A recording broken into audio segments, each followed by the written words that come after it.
आज जो बांग्लादेश कट्टरपंथियों के इशारे पर इस तरह से सुलग रहा है, उसकी पूरी सच्चाई, ये तस्वीरें अपने आप में हैरान करने वाली हैं। यहां पर जब आप देखेंगे बांग्लादेश कट्टरपंथियों के इशारे पर भारत का विरोध कर रहा है, उस बांग्लादेश पर भारत के कितने एहसान हैं वो तो भूल गया, लेकिन हम याद दिलाते रहेंगे। सबसे पहली और बड़ी बात तो यह है कि अगर भारत नहीं होता तो बांग्लादेश को कभी पाकिस्तान से आजादी नहीं मिलती।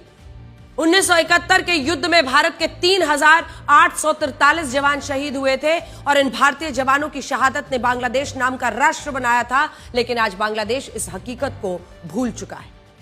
बांग्लादेश यह भी भूल चुका है कि भारत वही देश है जिसने सबसे ज्यादा कर्ज बांग्लादेश को दिया। भारत सस्ती दरों पर कर्ज देने के लिए जो लाइन ऑफ क्रेडिट जारी करता है, उसमें सबसे ज्यादा 25% कर्ज अकेले बांग्लादेश को मिला है, जिसे बांग्लादेश मामूली ब्याज दरों के साथ चुका रहा है। बांग्लादेश इस एहसान को भी भूल चुका है कि भारत वही देश है जो हर साल उसे एक विशेष आर्थिक पैकेज देता है। साल 2024-25 में 120 करोड़, मतलब अभी पुरानी बात भी नहीं है, ये साल 2024-25 की बात है, 120 करोड़ आर्थिक पैकेज हमने दिया। ये सब भूल चुका है बांग्लादेश। आज भारत के खिलाफ अभियान चलाने वाला बांग्लादेश ये भी भूल चुका है कि उसके देश को 17% बिजली भारत से ही मिलती है, 17% बिजली। बांग्लादेश ये भी भूल गया है कि वो अपनी जरूरत का 65% चावल, 60% प्याज, 70% मसाले, 19% केमिकल प्रोडक्ट्स भारत से ही लेता है। और भारत भी इस बात का खास ख्याल रखता है कि बांग्लादेश में किसी चीज का कोई संकट अचानक ना गहराए।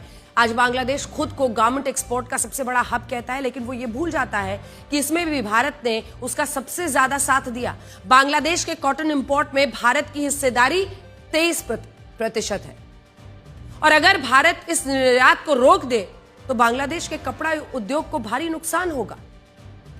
यहां बड़ी बात यह है कि आज अगर बांग्लादेश में भारत विरोधी भावनाएं भड़काई जा रही हैं तो यह भारत के लिए अच्छी खबर नहीं है। बांग्लादेश का बॉर्डर सिर्फ 2 ही देशों से लगता है, जिनमें एक है म्यांमार और दूसरा है भारत। इनमें भी बांग्लादेश का 93%, 93% बॉर्डर भारत से जुड़ता है। अगर बांग्लादेश के कट्टरपंथी नेता यह कहते हैं कि वो उत्तर पूर्व के राज्यों को भारत से अलग कर देंगे तो यह गंभीर बात है।